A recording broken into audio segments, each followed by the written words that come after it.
Good evening, lecturers and classmates. We are Group 2, including me, Sai Kim Liang, Hong Budaya, Oliyanot, and Manir.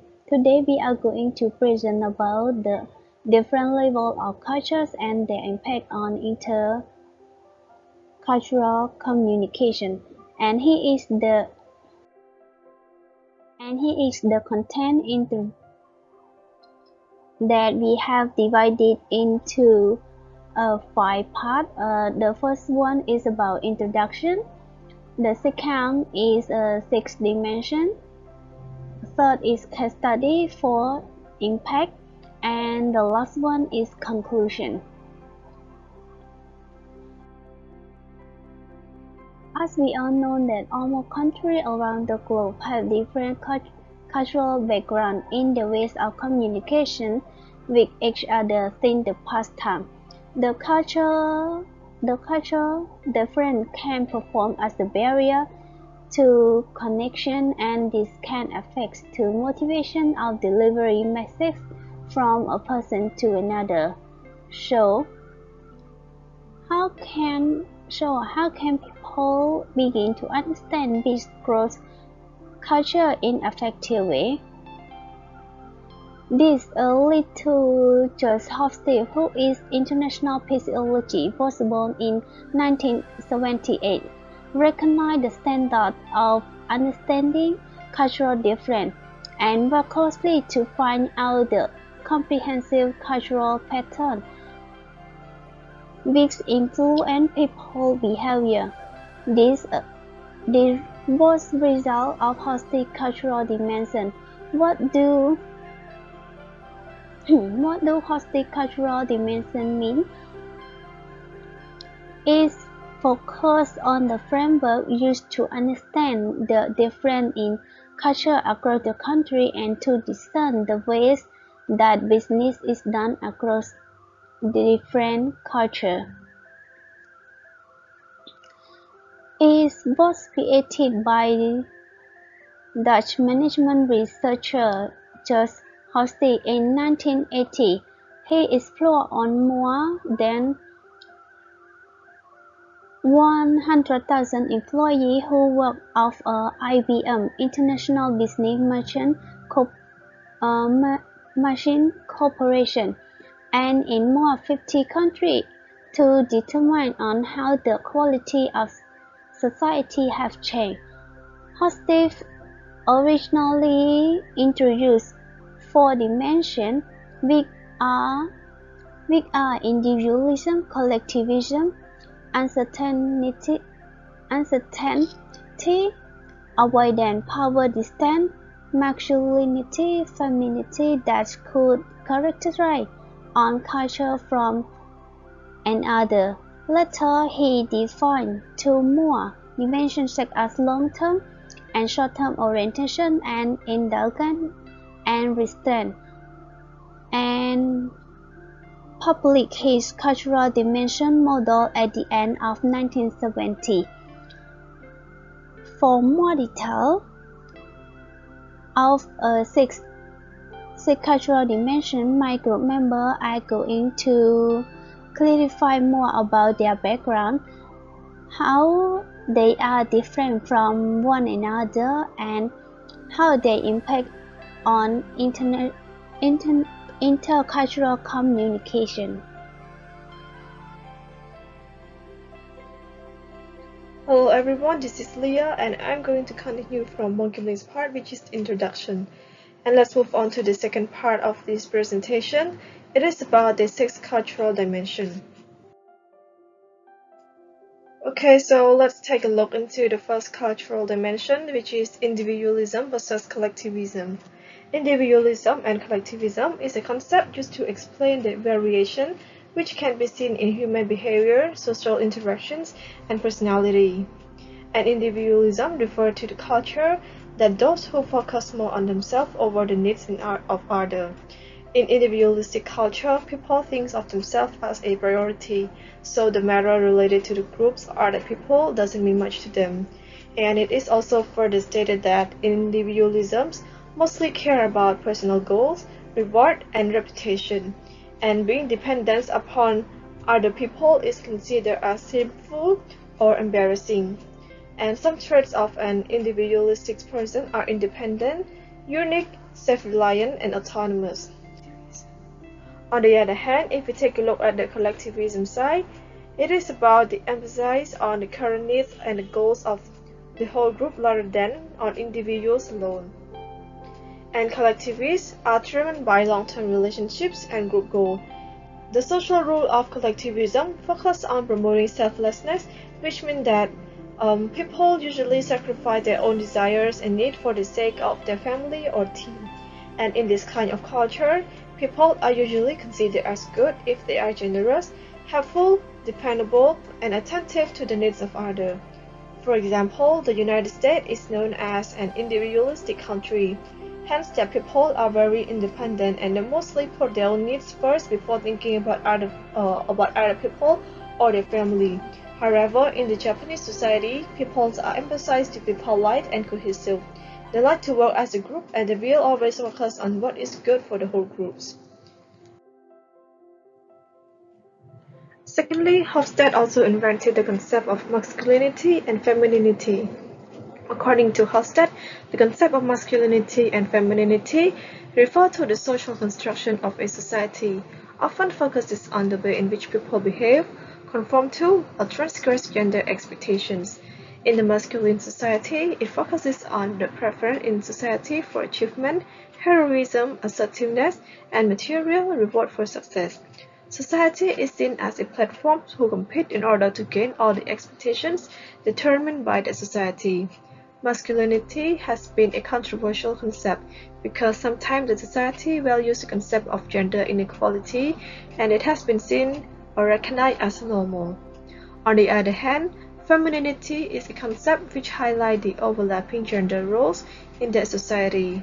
In this case, everyone in the society are supposed to be modest, nurturing, and caring for the equality of life and relationship with other people. For example, the United States is considered as a masculine country since the society is mainly driven by achievement, success, and competition, and the same goes to Japan. Japan is known as one of the most masculine society in the world. However, due to its collectivistic culture, the competitions among individuals is not that visible. So let's now move on to the third cultural dimensions. Hofstede mentioned that uncertainty avoidance is a concept shows how the society deals with the uncertain and unpredictable future.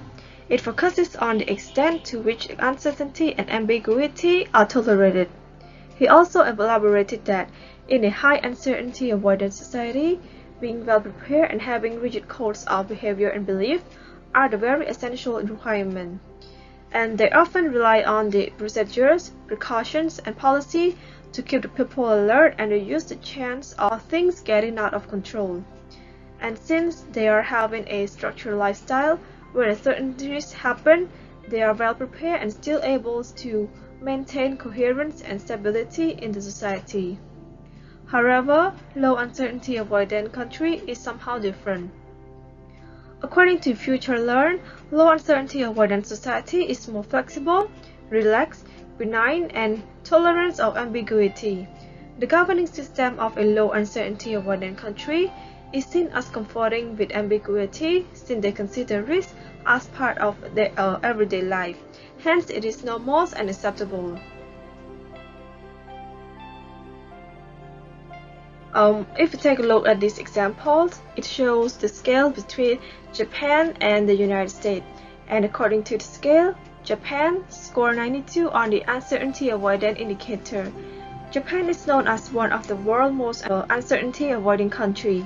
Japan is surrounded by oceans, so it is constantly threatened by natural disasters like earthquakes, tsunamis, typhoons, and volcanoes eruption. By knowing that anything unexpected would happen, Japan has done the predictions and implement the policies, emergency plans, and precautions to deal with the sudden appearance of those natural disasters. On the other hand, United States is considerably on the lower scale by scoring only 46. American people are seen as free, relaxed, and incorporated. They are fairly accepting new ideas, technology, and products and services, so they tend to be more tolerant to receiving ideas from other people. So this is the end of my part, and I would like to hand the stage to Yanot to further elaborate the remaining cultural dimension. Thank you. Now let's move on to the fourth dimension, which is about the power distance. This dimension expresses the degree to which the less powerful members of society accepts and expect that power is distributed unequally. In regard to the power distribution, Hofstede note that all society are unequal, but some are more unequal than the other. And in a large power distant country, inequality in society is considered as a normal part of society. Superior means being superior forever. And the relationship between employee and their boss is that the employee is wait until they will be told what to do. Whereas in a small power distant country, the idea of inequality is somewhere wrong and should be reduced if possible. Superior can be changed, and power should be used legitimately, while anyone on the top or the bottom is actually under the same rule of law. And the relationship between their boss is that they need to expect to be consulted with them. For example, of a small power distant country like the United States, it is common for younger people to be a boss of an old people. Therefore, a major determinant of a power distance comes from the amount of education that the people have. Whereas in the large power distant country like Japan, it's mainly conformed to an age-based pay and promoting system. While Japan also has a complicated set of rules for addressing those above and below another in seniority, both in age and rank as well. The fifth dimension is about the long-term versus short-term orientation. In this dimension, it is about whether a culture is really rooted in the past or trying to anticipate and adapt to the future. So for the society that we call short-term orientation, it is about the present and past-oriented culture. Those countries prefer to maintain time-honored tradition to have a stable norm, and they view change with a lot of suspicion. They focus on emotion and things that occur in the past. They are also thinking of the national pride, respect for tradition, and preservation of faith while fulfilling the social obligation, and they are also proud of their own country. Whereas in a long-term orientation culture, it takes a much more pragmatic approach to save for the future. They try to learn and educate for the future generation. They try to be ageless and comfortable with change.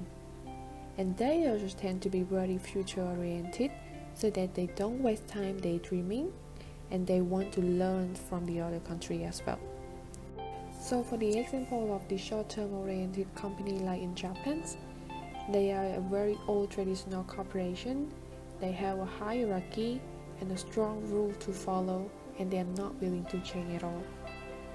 And for the long-term oriented company like in the United States, they are small and tech companies that are constantly rethinking about things, trying to innovate in order to prepare for the future change.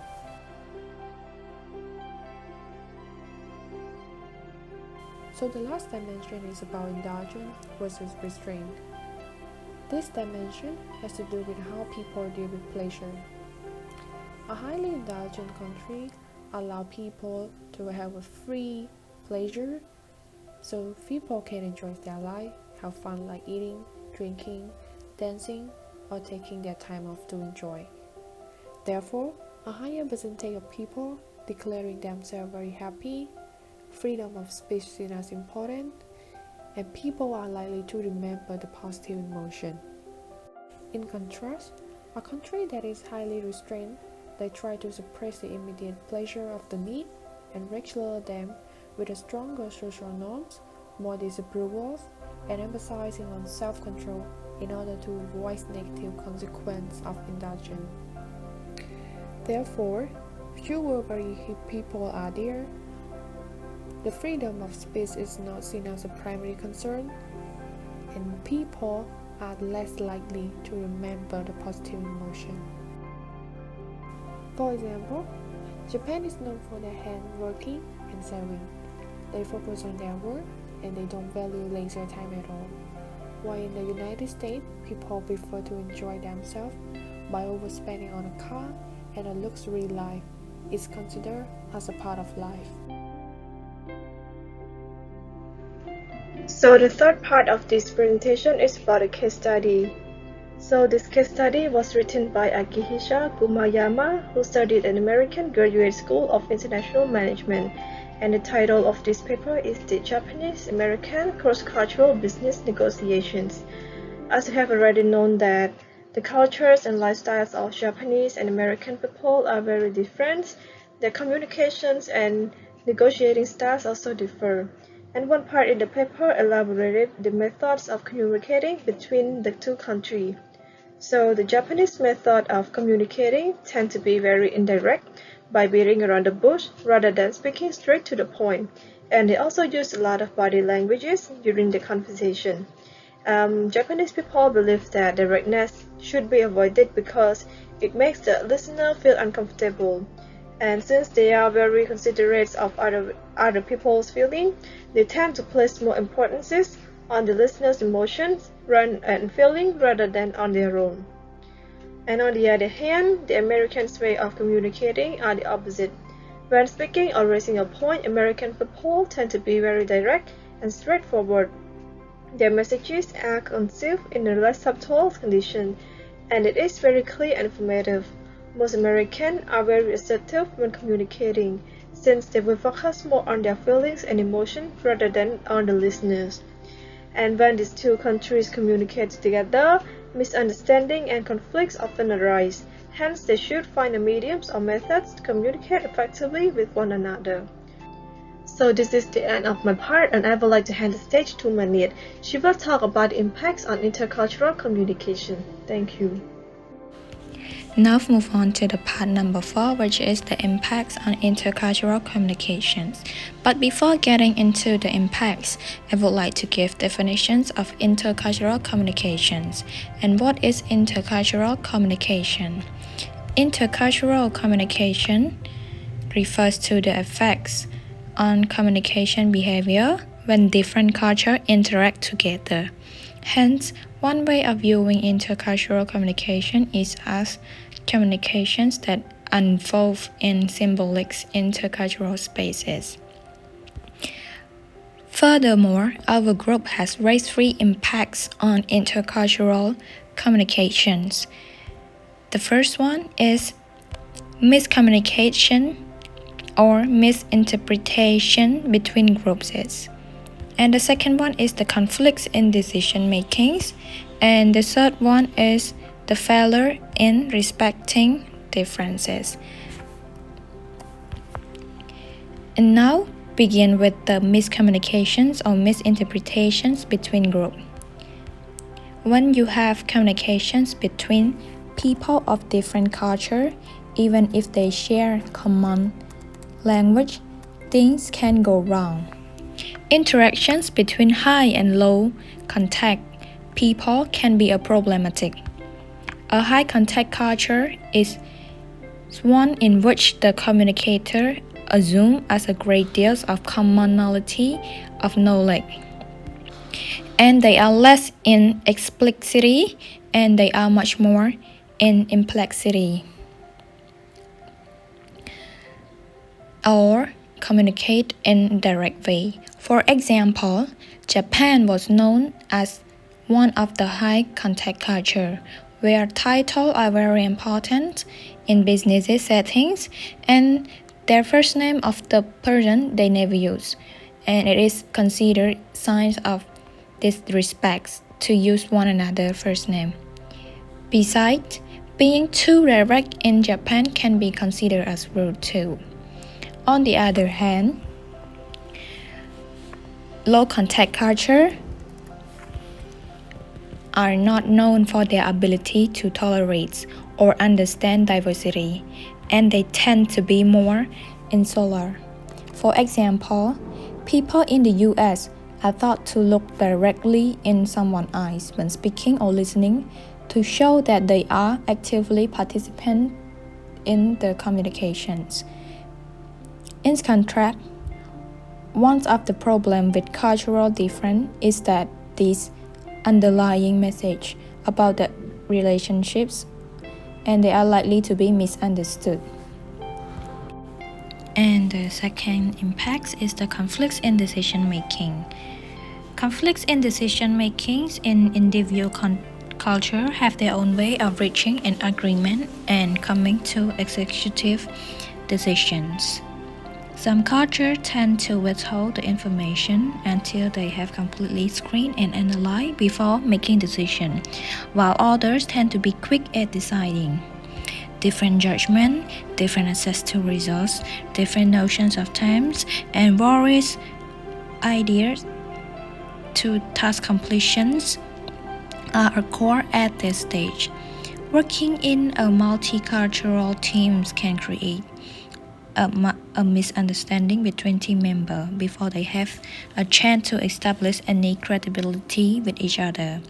Consequently, the complexity and diversity attitude toward the goals may create a problem for an organization. If we take a look at Japanese, who are well known for their long-term perspective, working together with the quick decision maker like American people could cause tension within their points of view. And the last impact is the failure in respecting different. When two different people with different culture working together, they fail to consider the background of each side. Both may think of each other as abnormal or weird, and this tendency gives the rise on the individual level to prejudice. One may behave in a way that he or she is accustomed to without realizing the difference in value, which could end up hurt and offense individual realistically, like Japanese who prioritize hierarchy. American people tend to address the other people that they meet in the way in regards to their status. Therefore, this can showcase a lack of respect to Japanese people if American citizens address them without using the degree of seniority. Hello, Swan teachers and everyone. Now I'm going to brief the conclusion part that talk about the different levels of cultures and their impact. To sum up, there are 6 different levels of culture which were created by a physiologist, Jeff Hostis. All the measurements can influence patterns of thinking which are reflected in the meaning of people attach to the various aspects of life and which become crystallized in the institution of society. The first aspect of culture is individualism, collectivism. Second is masculinity and femininity. Third is about the uncertainty avoidance. Fourth is the power distance. Fifth one is long-term and the short-term orientation. And the last but not least is indulgence and restraint. In order to have a clear and better understanding of Hostis' different level concepts, our group have 2 different countries, Japan and the United States, to illustrate the